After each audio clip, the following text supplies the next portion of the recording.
Assalamu alaikum warahmatullahi ta'ala barakatuh. Yawan barkamu da haka barkamu sake sanar da ku a cikin darasin da muke gabatarwa na koyon Larabci.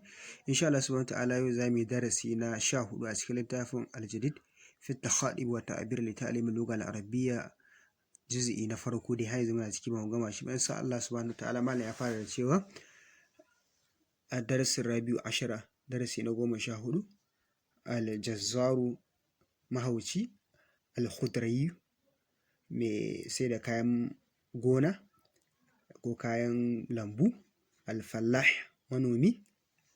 Malam Abbas ya ce ya Sa'id, ya kai Sa'id. Sa'id ya ce labbaika, na ce na'am.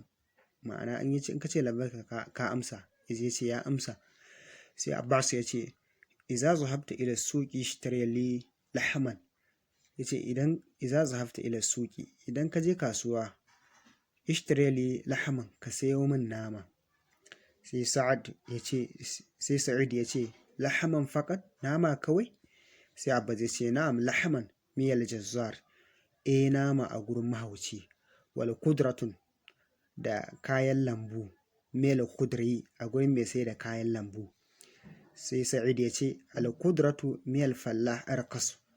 Ya ce kayan lambu a gurin manomi sun fi sauƙi. Fallahu manomi, kudri shi mai sai da kayan marmari, mai sai da kayan lambu, irin mai sai da vegetables din nan. So sai Abbas ya ce limaza indahu arkasu, me yasa a gurin shi yafi sauki?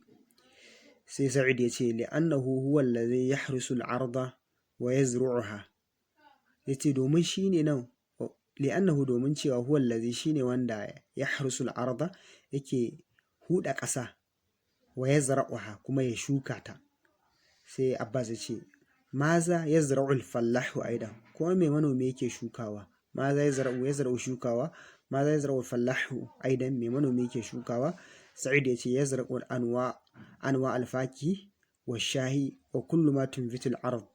Yace yana shuka kala na kayan marmari wa shahi, da shi ma kayan marmari ne, wa kullu ma tunbitu al-arda, da duk wani abin da ƙasa take fitarwa.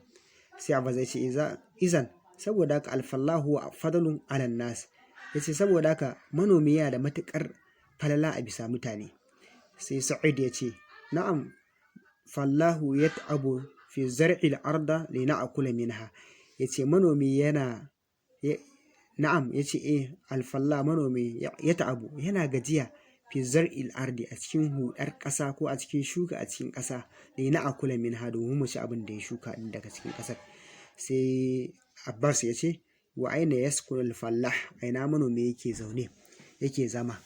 Sai Sa'id ya ce yaskunu al-fallahu fil qaryati. Ya ce manomi yana zama a ƙauye ne ko kuma a ƙarya, wani ɗan gari.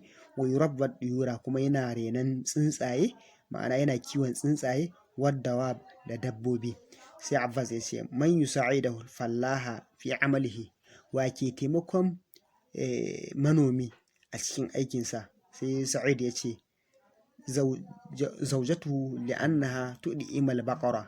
Ya ce matarsa ce take taimakonsa, li'annaha domin cewa ita tud'imul baqara, tana ciyar da sanuwa, wa tahlibul kuma tana tatsan nono, wa tasna'u min labaniha, kuma tana hada da kanonon ta tatsa, kishta tana hada cizi, ko kuma kace tana hada abin da mai kama da cizi, abin da ake soyawa na nono din nan, wa zubda da man shanu, wal jubna da ainihin cizi din.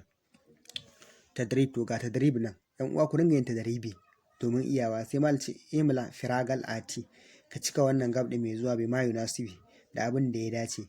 Yace yazbahu darajash, yana yanka darajash shata akuya. Shata akuya kenan, mun faɗa sunan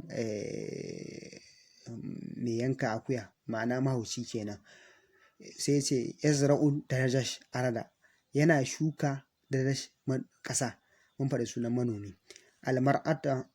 Almar'atu darajash baƙara, mace darajash saniya, mun faɗa ta tana tatsan nonon saniya. Sai ka faɗa yaskunul fallah, manomi yana zama darajash, sai ka faɗi ne yake zama. Yabi'ul khudri, mai sai da kayan gona yana saida, sai mun faɗa wasu abubuwa da yake saidawa. Yasna'ul jubnu, ana haɗa cizi min daga dash mun faɗi sunan nono sai ka faɗi sunan shi ko kuma mun faɗi sunan da kai ake tatsar nonon akuya ake haɗawa. Insha Allah subhanahu wa ta'ala za mu tsaya a nan gurin. Wassalamu alaikum warahmatullahi ta'ala barakatuh.